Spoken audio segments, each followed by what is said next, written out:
What's up? I'm Levi from Miss May I. Thank you so much for joining me. I know it's been quite a chaotic day at Rock on the Range, but how did you enjoy it so far? It was awesome. It's our first ever Rock on the Range experience, so it was awesome. We're from Ohio too, so to actually play Rock on the Range was awesome. It's kind of like a home-based show for you. Yeah. We never play Ohio either. It's like we're either always playing out of the country, or when we come to Ohio, we always skip Ohio for some reason. So it's finally awesome to play Ohio. How do the crowds differ overseas versus here in the States, especially with reception? I heard they take it a little more seriously overseas. Overseas is my favorite. Nothing wrong with America, but they just appreciate. We don't get to play there a lot, so they appreciate it way more. So when it does happen, they're like, "Whoa!" Today was nuts because we never play here. So they actually, because California and Chicago and stuff, it's yeah, we're here every 6 months, nothing special. So yeah. So, you guys are on the road constantly. So, how do you best pass the time on the road? Sleep. I sleep a lot. I go to the gym and I sleep a lot. Yeah. So, can you talk to me a little bit about the latest album that's come out? Maybe take me in the studio for one or two songs in particular and tell me what the mindset was like. Yeah. Our new record, Rise the Lion. It's a little different for us. It's our fourth record. It's the first time we actually wrote a diverse record. So we try to really left field and took some leaps of faith on it, did something different. But it was the longest we ever had to work on a record. So we had 3 months. We worked with Terry Date, who did Pantera, Bring Me the Horizon, and everything. And it was cool. It's a really old school sounding vibe, and all the lyrics really mean a lot to us because it's not personal lyrics. It's all letters from fans, and we basically wrote back to them and their point of view. And that was really exciting because it was a fresh breath of air. And our true single is Echoes, about people basically just losing someone close to you. Because we get letters like that all the time. Now our songs help them out, so we wrote a specific song, not really a vague song. And that one's that's one of the closest one to me. And it's our radio single, so I get to play it all the time. That's got to be very, very touching for fans to know that and, kind of hear their stories and your response to them being shared back. Have a lot of fans approach you about that? Yeah, we have a military song that's basically from a point of view of military, and that's awesome because we have soldiers and everybody coming to see us, and it's just when they tell us it was awesome, I was it's nice to be appreciated like that. Absolutely. Well, it had to be refreshing too in the recording process for you guys to be able to try a little bit of something different. Does negative criticism ever affect you guys?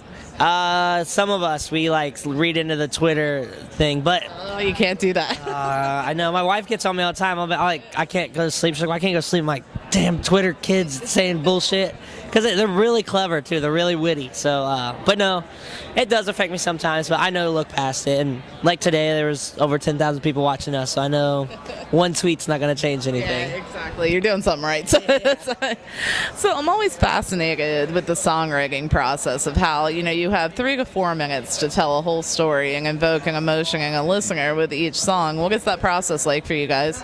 Our biggest thing, we write backwards. It's vocals, or no, it's instruments, then vocals. And the cool thing is, especially this time around, when we're doing letters back, it was I wanted to vibe out in each song.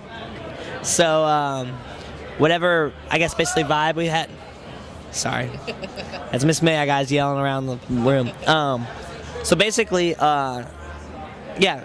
So we had all the topics, and then they would write the instruments, and I would basically vibe out in whatever feeling I got. Then I would write the song. And how you were saying, you only have 3 or 4 minutes. I literally focus on the chorus first, and then from there on, I'm like, okay, how can I fit this whole story in a verse? So it's hard.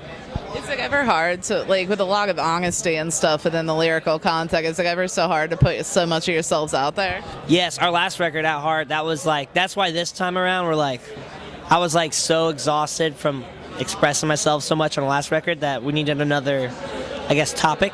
So it was nice to do it from the fans' point of view, because last record I was bone dry of okay, I'm literally exhausted from venting, so here we go.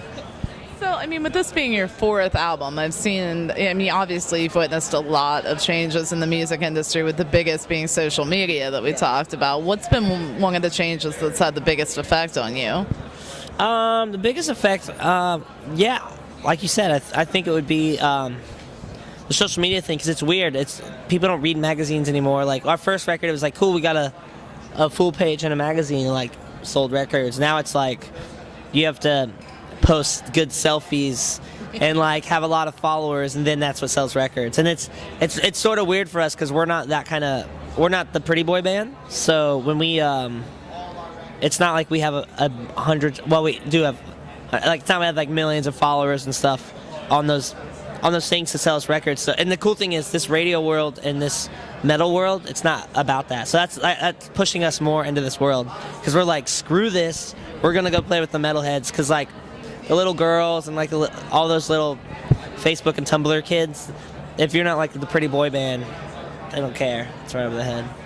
Absolutely. I think like too with social media, some of the shroud of mystery that was around rock and roll's been lifted too, and now it's like so much. I mean, backstage, and it's like I'll post a picture for you guys. You know, you get to know what I do all the way up to stage. Yeah. I think some of the kids think it's like a big carnival going on back there. I'm like, really, it's a bunch of sweaty roadies. Yeah. Like a bunch of dudes like laying around like, oh, it was a good day. Yeah. So, and another thing is like people feel so attached and like close to you. They're like, oh, we're like, hey. Sorry, I know. He's got adoring fans. Say that to everybody. No, the weird thing is, since you post so much, people feel so attached to you. And like, I'll be like out to a restaurant or something with like my mom, and someone will sit down next to us, and be like, oh, hey, dude. I'm like, I'll take a picture. Like, it's nice to meet you. I'm like, I'm meeting with my mom, and they're just like, yeah. So I saw yesterday you were doing this. I'm just like, oh, it does get weird sometimes. So what is the rest of the summer hold in store for you guys?